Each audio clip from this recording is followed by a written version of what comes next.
judge sentenced me to life in prison for saving his wife. He was thinking about his own career and prestige, of course.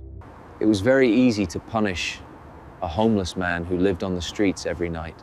That evening, I had prevented a man from attacking a woman in a parking lot. Everything started after that night. The judge claimed I was the aggressor, and his wife supported this lie because she was afraid of him. He was using his power to play with my life and protect himself from this incident and the tabloids. But what the judge didn't know was who I really was and who I could use my one phone call to. Sit back and watch how one phone call ruined his corrupt career. My name is Marcus Riley. I'm 43 years old and I've been homeless for 3 years. I sleep in parking garages and under highway overpasses. I eat whatever food I can find or get from shelters. My clothes are dirty and torn. My beard is long and unkempt. People look at me like I'm invisible, like I'm not even human. They cross the street to avoid me. They ignore me when I ask for help. To them, I'm just another homeless person who doesn't matter. But I wasn't always this way. 3 years ago, I was Detective Marcus Riley with the Metro Police Department. I worked homicide for 12 years. I was good at my job. I solved cases and put criminals behind bars. I had respect and purpose. Then, my life fell apart. My wife died in a car accident. The grief was overwhelming. I started drinking to numb the pain. The drinking became a problem. I made mistakes at work. I showed up drunk to crime scenes. My judgment became impaired. The department gave me chances. They sent me to counseling. They offered rehab, but I couldn't stop drinking. Finally, they had no choice. They fired me. Without my job, I had no income. I couldn't pay my mortgage. I lost my house. My savings disappeared into bottles of alcohol. I had no family left except my brother David, but we hadn't spoken in years. Old arguments and resentments kept us apart. So I ended up on the streets. The respected detective became just another drunk homeless man. Nobody from my old life recognized me. Nobody cared what I used to be. My brother David took a different path. He joined the FBI right out of college. He rose through the ranks quickly. Now he was a senior special agent in charge of the organized crime division. He was successful and respected. Everything I used to be. We had a falling out years ago, before my wife died, before I lost everything. Stupid brother rivalry and pride. We stopped talking. When I became homeless, I was too ashamed to reach out to him. But that was about to change. That night 3 weeks ago, I was sleeping in my usual spot, a parking garage downtown, level 3 in the corner where security cameras didn't reach. It was relatively safe and dry. I was half asleep when I heard sounds, footsteps echoing on concrete, then a woman's voice, sharp and frightened. "Stop it," she said. "Leave me alone." Man's voice responded, low and threatening. I couldn't make out the words, but the tone was clear, menacing. Then the woman screamed. I sat up fast. My body moved on instinct. Years of police training kicked in automatically. I ran toward the sound. Around the corner, I saw them. A woman in an expensive dress backing away from a man in dark clothes and a ski mask. The man had her cornered between two cars. He was reaching for her purse. "Give it to me," the man growled. "Help!" the woman cried out. "Somebody help me." I didn't think. I just acted. I charged at the masked man and grabbed his arm. He spun around, surprised. We struggled. He was younger and faster, but I had training and desperation. "Run!" I shouted at the woman. She stood frozen in fear. The masked man threw a punch. It connected with my jaw. Pain exploded, but I held on. We crashed into a car. The alarm started blaring. The noise spooked the attacker. He shoved me hard and ran. His footsteps echoed as he disappeared down the garage ramp. I leaned against the car, breathing hard. My face hurt. My hands were scraped. The woman stood there staring at me. She was about 50, with perfectly styled blonde hair and expensive jewelry. Her dress probably cost more than I had earned in a month back when I had a salary. "Are you okay?" I asked. She nodded slowly. She was trembling. "Thank you," she said. Her voice shook. "He was going to hurt me." "You should call the police," I said. She pulled out her phone with shaking hands. She looked at me carefully, taking in my appearance, the torn clothes, the dirty beard, the smell of the streets. "What's your name?" she asked. "Marcus," I said. "Marcus Riley." "I'm Patricia," she said. "Patricia Whitman." The name meant nothing to me then. I had no idea who she was or who her husband was. I had no idea that saving her life would destroy mine, but I didn't know this good deed would destroy my life completely. Patricia made her phone call. She told someone what happened. She described the attack. She mentioned me saving her. She seemed genuinely grateful. "The police are coming," she said. "You should stay. They'll want your statement." "I don't think that's a good idea," I said. "Homeless people and police don't mix well. Even former detectives know that." "Please," Patricia said. "You saved me. You're a hero. At least let me thank you properly." She opened her purse and pulled out cash. Several $100s. She tried to hand it to me. "Take it," she said. "You deserve it." I hesitated. I needed money. I was always hungry. But something felt wrong about taking payment for helping someone. "No, thank you," I said. "I'm just glad you're safe." Patricia looked surprised, like she didn't expect a homeless man to refuse money. She put the cash away and studied my face. "You're different," she said. "You're not what you seem." Before I could respond, we heard sirens. Police cars were coming. Patricia smiled at me. "Thank you again, Marcus Riley," she said. "I won't forget what you did." I left before the police arrived. I didn't want to deal with questions and suspicion. I went back to my corner and tried to sleep. My jaw ached where the attacker punched me. But I felt something I hadn't felt in 3 years. Purpose. I had helped someone. I had made a difference. I had no idea that feeling would be short-lived. 2 days later, the police found me. 3 officers approached while I was sitting on a bench eating food from a shelter. They surrounded me quickly and professionally. "Marcus Riley?" one officer asked. "Yeah," I said warily. "You're under arrest for assault and attempted robbery," he said. "What?" I stood up confused. "I didn't assault anyone." "Patricia Whitman says otherwise," the officer said. He grabbed my arm and spun me around. Cold metal handcuffs closed around my wrists. "That's impossible," I said. "I saved her. I stopped the guy who attacked her." "That's not what she told us," the officer said. "She says you attacked her in a parking garage. She says there was no other man, just you." My mind reeled. This couldn't be happening. Patricia thanked me. She called me a hero. Why would she lie? "Check the security cameras," I said desperately. "They'll show what really happened." "Already did," the officer said. "The footage from that area is missing. Convenient for you." They put me in the police car. I sat in the back seat in handcuffs, staring at nothing. This made no sense. Why would Patricia lie? Why would she claim I attacked her when I saved her life? Little did I know the judge was behind everything that happened next. They took me to the county jail. I was processed and fingerprinted. They put me in a holding cell with other inmates. I sat on the metal bench trying to understand what was happening. A court-appointed lawyer came to see me. His name was Michael Stevens. He was young and overworked. He had a stack of case files and looked exhausted. "Mr. Riley," he said, "I'm your attorney. Let's talk about your case." "I didn't do it," I said immediately. "I saved that woman. There was another man. He was masked. He attacked her and I stopped him." Michael made notes. "That's your statement?" he asked. "That's the truth," I said. "The problem is, Patricia Whitman tells a different story," Michael said. "She says you attacked her. She says you tried to rob her. She says there was no other man." "She's lying," I said. "I don't know why, but she's lying." "Do you have any proof?" Michael asked. "Any witnesses? Any evidence?" "The security cameras," I said. "They must have recorded something." "The footage is gone," Michael said, "and without it, we have her word against yours. A prominent judge's wife against a homeless man with no alibi." "Wait," I said. "Judge's wife?" "You didn't know?" Michael looked surprised. "Patricia Whitman is married to Judge Harold Whitman. He's one of the most powerful judges in the county." My stomach dropped. A judge's wife. That explained everything. This wasn't about truth. This was about protecting reputation and power. "He's going to bury me," I said quietly. "We'll fight this," Michael said, but his voice lacked conviction. He knew the odds. A homeless defendant against a judge's family.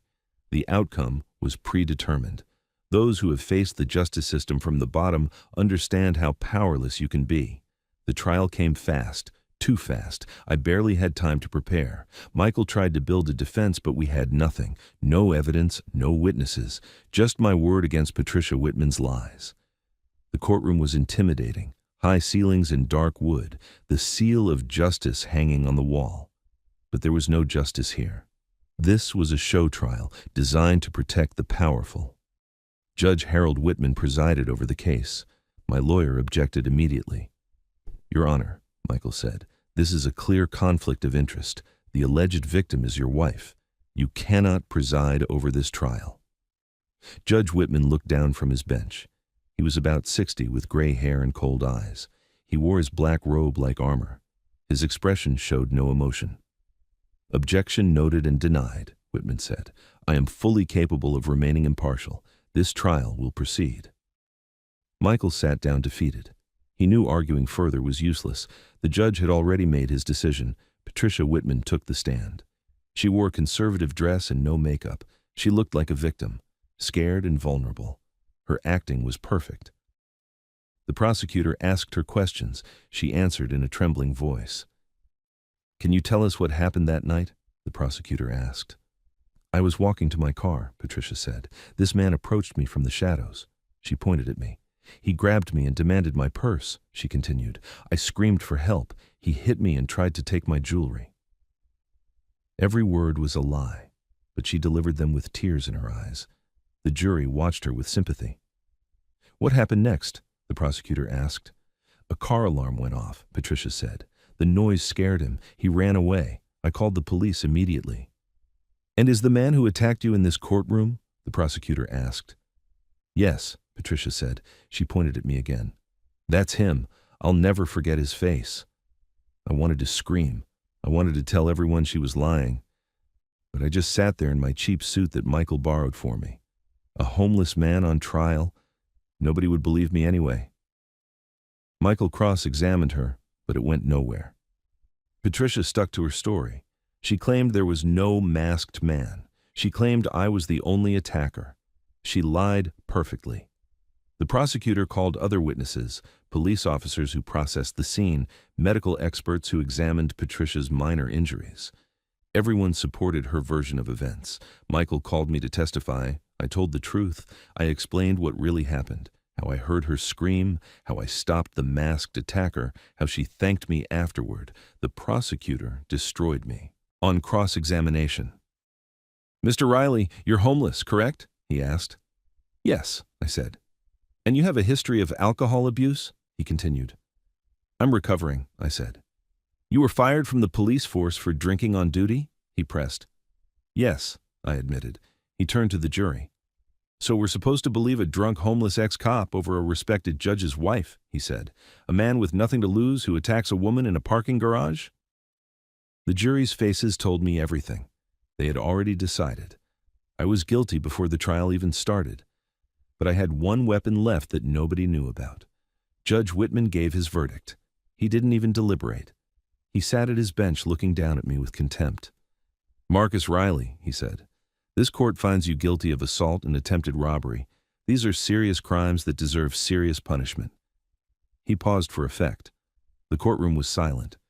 "You attacked a defenseless woman," Whitman continued. "You terrorized her and tried to steal from her. You show no remorse for your actions. Therefore, I sentence you to life in prison without possibility of parole."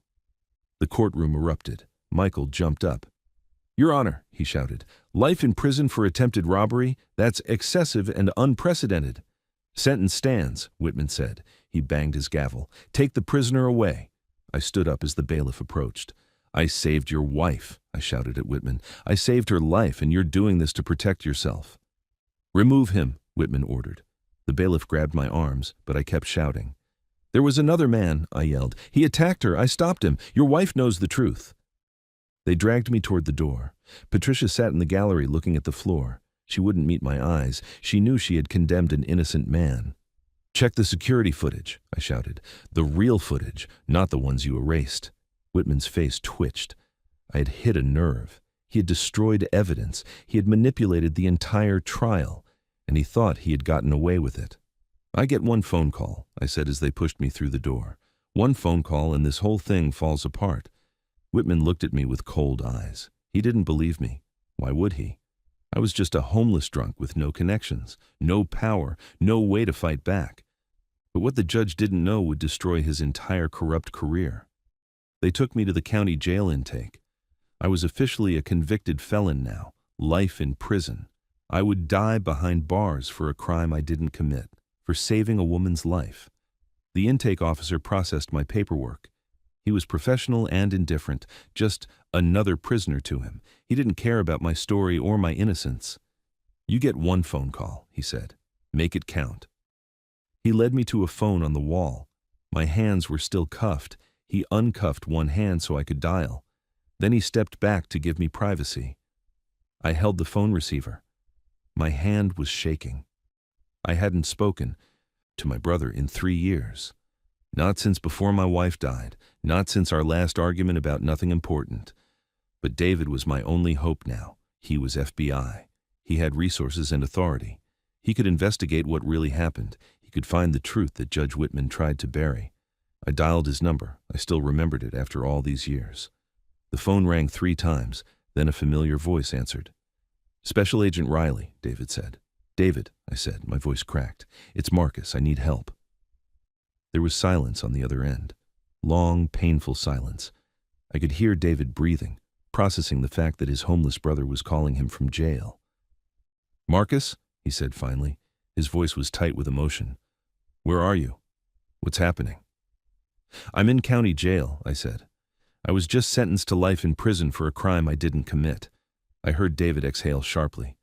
"Tell me everything," he said. "Start from the beginning." So I did. I told him about saving Patricia Whitman, about the masked attacker, about how she lied in court, about Judge Whitman sentencing me to life in prison to protect his reputation. David listened without interrupting. When I finished, he was quiet for a moment. "You're telling me a federal judge fabricated evidence and manipulated a trial?" he asked. "Yes," I said. "He erased security footage. He had his wife lie under oath. He gave me life in prison for saving her."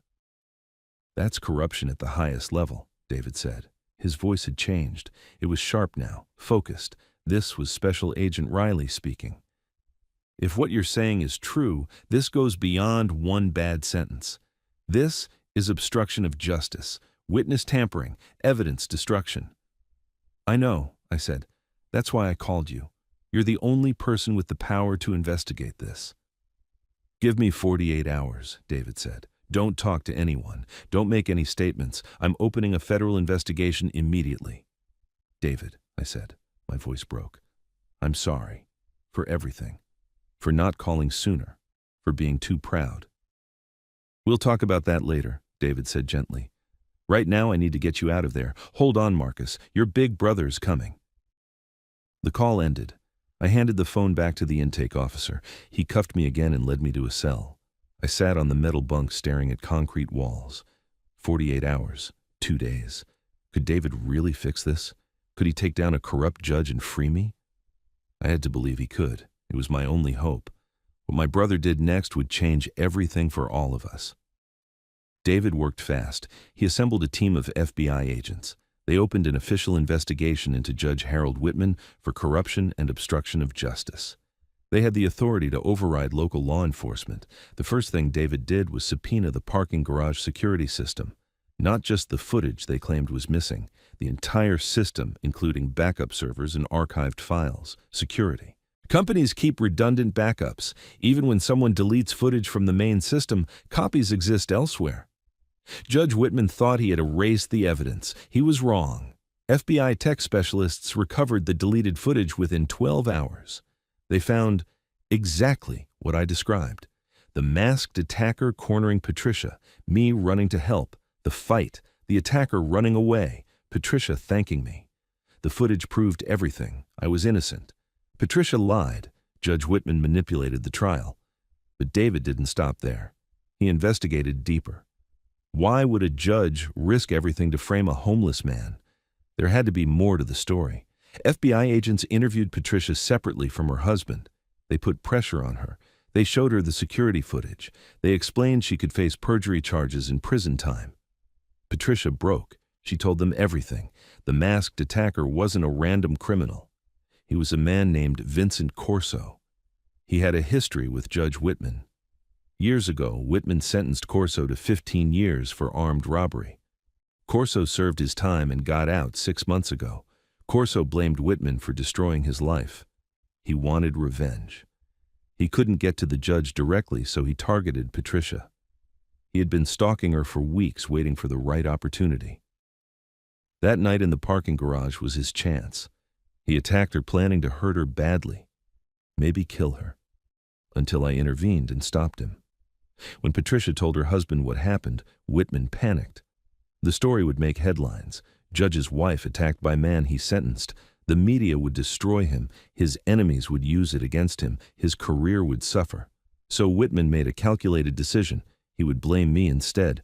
A homeless man with no credibility, no resources to fight back, the perfect scapegoat. He convinced Patricia to lie. He told her it was necessary to protect their family. He probably threatened her too. Patricia was terrified of her husband. She had been for years. Whitman used his connections to erase the security footage.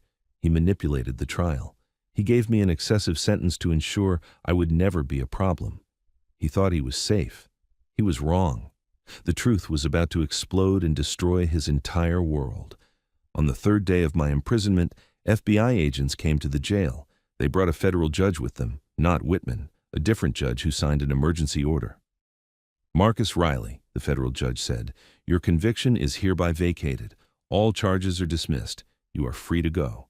I couldn't speak. I just stood there in my orange jumpsuit trying to process the words. Free. After 3 days in hell, I was free. They gave me back my personal belongings, the few items I had when they arrested me.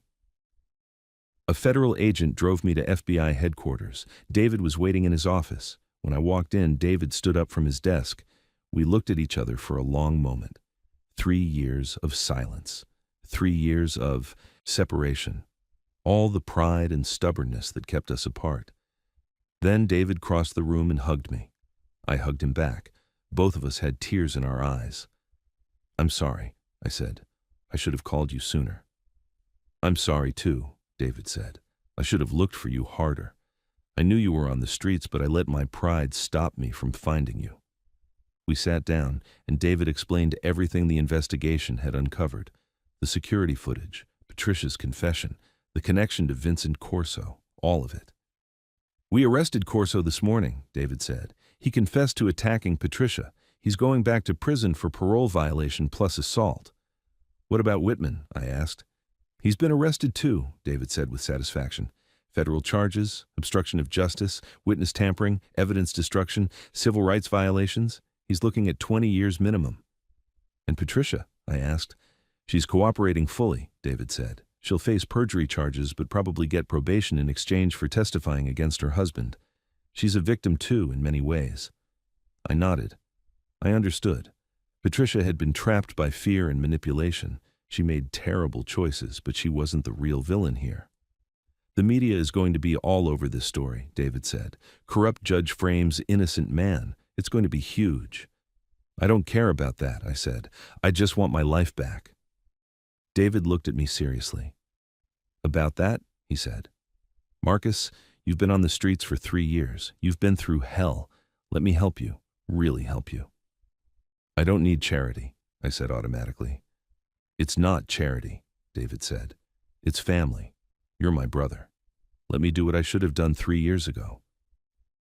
Those who have been offered redemption when they expected nothing understand how overwhelming that moment feels. Over the next few weeks, David helped me rebuild my life. He got me into a rehabilitation program for my alcohol addiction. Good doctors and therapists who understood trauma and loss. He rented me an apartment, small but clean and safe. After 3 years of sleeping on concrete, having a real bed felt strange.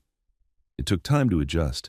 He helped me get new clothes, proper meals, medical care for problems I developed living on the streets.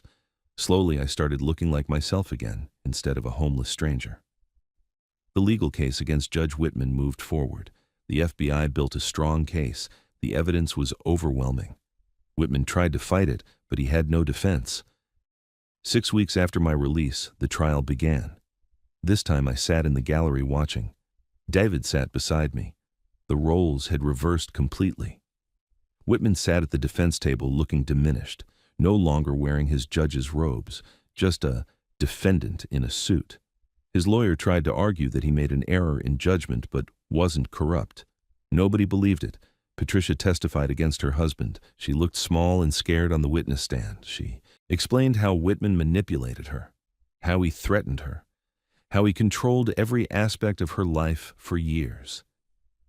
He told me the homeless man didn't matter, Patricia said quietly. He said nobody would believe him anyway. He said we had to protect our reputation. The jury watched with disgust. They saw Whitman for what he really was, a corrupt judge who abused his power to protect himself. The verdict came quickly. Guilty on all counts. Whitman showed no emotion when they read it, but I saw his hands shaking slightly. The sentencing was scheduled for 2 weeks later. I planned to be there, but first I needed to do something else. I needed to face them both, not in a courtroom, but in a place where they couldn't hide behind lawyers or lies. 2 days before Whitman's sentencing, I went to the county jail where he was being held. David arranged a visitor pass for me. He asked if I was sure I wanted to do this. I need closure, I said. I need to look him in the eye. The jail visit room was sterile and cold, metal tables bolted to the floor, plastic chairs, guards watching from the corners. I sat down and waited. They brought Whitman in wearing an orange jumpsuit, the same color I wore when I was wrongly imprisoned. His wrists were cuffed, his hair was gray and unkempt. He looked 10 years older than his courtroom appearance. Whitman sat down across from me. He stared at the table, not meeting my eyes. "Why did you want to see me?" he asked quietly. "I need to understand," I said. "Why did you do it? Why did you destroy an innocent man's life?" Whitman was quiet for a long time. When he finally spoke, his voice was bitter. "Because I was scared," he said, "scared of losing everything I built, my career, my reputation, my power. When Patricia was attacked by Corso, I saw it all crumbling." "So you sacrificed me," I said. "You were nobody," Whitman said. He looked up now. "A homeless drunk with no family, no connections. I thought you wouldn't matter. I thought nobody would care." "But my brother cared," I said, "and he had the power to bring you down." "I underestimated you," Whitman admitted. "That was my mistake." "Your mistake was thinking some lives matter more than others," I said. "You thought being a judge made you above justice. You thought being powerful meant you could destroy the powerless." Whitman had no response. He just stared at me with empty eyes. "I forgive you," I said. It surprised even me, but I meant it. "Not because you deserve it, but because I don't want to carry hate anymore. You destroyed your own life. I don't need to destroy it further." I stood up to leave. Whitman looked shocked. "That's it?" he asked. "You're just going to forgive me?" "What else is there?" I said. "You're going to prison for 20 years. Your career's over. Your reputation is ruined. My revenge won't change any of that. But forgiveness might help me move forward." I walked out without looking back. The guards took Whitman back to his cell. I felt lighter somehow, like I had released a burden I didn't know I was carrying. The next day, I visited Patricia. She was out on bail staying at her sister's house. David arranged for me to meet her there. Patricia opened the door. She looked tired and older. The polish and perfection were gone. She wore simple clothes and no makeup. She looked human now instead of like a judge's perfect wife.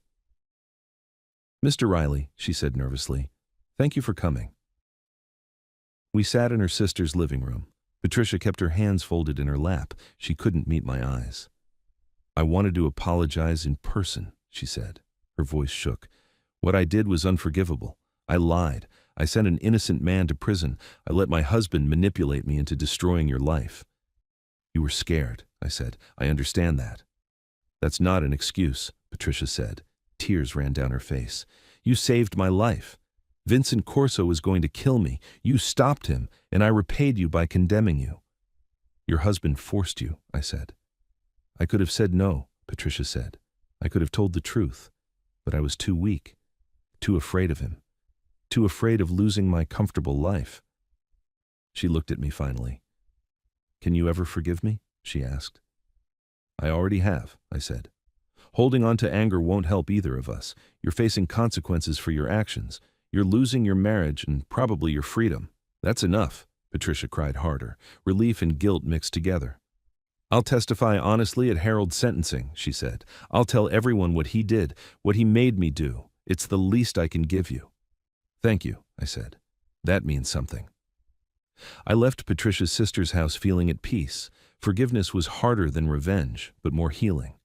I could move forward now without the weight of hatred. Looking back now, I realize that moment of forgiveness freed me more than any court verdict could. David continued helping me rebuild my life. I completed the rehabilitation program, 6 months sober. It felt good to be clean and clear-headed. The Metro Police Department reached out. They apologized for how they handled my dismissal. They acknowledged I had problems, but they should have supported me better after my wife died. They offered me a position. Not as a detective. I couldn't carry a badge anymore, but as a civilian consultant on cold cases. My investigative experience could help solve old murders that had gone cold. I accepted. It felt right, using my skills to help people again, making a difference without being on the streets. My apartment became a home. I furnished it slowly, a comfortable couch, a bookshelf, pictures on the walls. I was building a life again from nothing. David and I rebuilt our relationship. We had dinner every week. We talked about everything we missed during those 3 years of silence. We made up for lost time. I'm proud of you, David said one evening. You've been through hell and you came out stronger. I had help, I said. I couldn't have done it without you. You saved yourself, Marcus, David said. I just gave you the tools. You did the hard work. Judge Whitman was sentenced to 25 years in federal prison. Patricia got 3 years probation and community service. Corso got an additional 15 years for the attack and parole violation. The media coverage was intense. Corrupt judge destroys innocent man. It became a national story about justice system failures and power abuse. Reform advocates used it as an example of what's wrong with the system. I gave a few interviews. I told my story. I emphasized that homeless people deserve respect and dignity, that anyone can fall on hard times, that we should help people instead of judging them. 1 year after my wrongful conviction, I was completely different, clean and sober, employed and housed, reconnected with family, living a real life again. I visited homeless shelters to volunteer. I understood what they were going through. I could offer help and hope. I could show them recovery was possible. This story reminds us that power without accountability becomes corruption, that judges and authority figures can abuse their positions, that the justice system fails when it protects the powerful instead of seeking truth. But it also reminds us that justice can prevail, that family bonds can overcome years of separation, that second chances are real for those who work for them, that forgiveness heals more than revenge ever could. Judge Whitman learned that no one is above the law, that destroying innocent lives to protect reputation leads to losing everything.